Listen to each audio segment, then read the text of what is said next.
নারদ মনির পাগলা ঘোড়া কথা তো শোনে না, নিমন্ত্রণ করিতে গেলাম, দেখো তোমার বাবার মানা। এইবার এই দিকেতে গগনেতে ওমা কি ঘটনা হলো, ইন্দ্রদেব সেই দিন বাবা বর্ষণ করেছিল। তারপর হেন কালে আমি গেলাম তোমার দরজায়, একটি মান গাছ বাবা রয়েছে সেথায়। ছিল ওই মানের গাছের ডাঁটার সাথে সারা রাত বসে থেকে নিশি রাতে করে নেই আমার মামি সুরে ভেসে আসে, আমার মামা মহাদেবকে বাবা বলে ছেলে।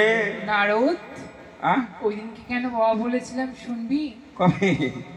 এই যে তুই বললি ওই দিন বৃষ্টি হয়েছিল, বৃষ্টিতে আমি এ ঘর থেকে ও ঘরে যাওয়ার সময় পা পিছলে পড়ে গিয়ে বাবা বলে চিৎকার করে উঠেছিল। কৈলাসে গিয়ে যেন আমার নামটা না করা হয়, বেশ নারদ, মনে যেন থাকে। নিশ্চিন্ত থাক, আবার টানাটানি করলে কিন্তু হবে। আমি তোর নাম করব। একটা সুন্দর করে খড়গ হাতে নিয়ে মহাদেব মামাকে জব্দ করতে হবে, রস সাজিয়ে না তাড়াতাড়ি চলে এসো, যাও। বেশ আমি নারদ, কৈলাসে চলে গেলাম, তাড়াতাড়ি আসবে, যা। বিলম্ব যেন না হয়, ওই লোহার চাকা যেন 5টা যেন না হয়। যা। হ্যাঁ হ্যাঁ ঠিক আছে, এই রথটা সাজিয়ে নাও। ঝগড়া বাঁধালো না মাস্টার। আরে দাদা চুপ করো না, দেখো আর কি হয়। ঝগড়া বাঁধালো না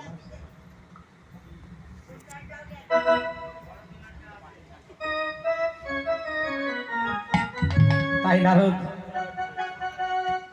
আমি তোমার কোন রাত্রি যাবে বলো তো দেখি। ও আমি যে রথ দেবো সেই রথই যাবে। তাই কি বলি জানো আমি,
ভালো বৈশাখ মাসের আরে গো কেদে বলো কেদে তোলা না ও আমার গোল মারো কাঁচা সোনা কেদে বলো কেদে তোলা না পাতল দোহার হইতে বাইরে রাতে আর কাপড় হ্যালো গো কেদে বলো কেদে তোলা না ও যেমন গৌরী ঘর কাঁচা সোনা কেদে বলো কেদে তোলা না হে রাত গো গোপন গো হলো গো এবে বলো কেদে তোলা না ও আমার গো মারো আশা শোন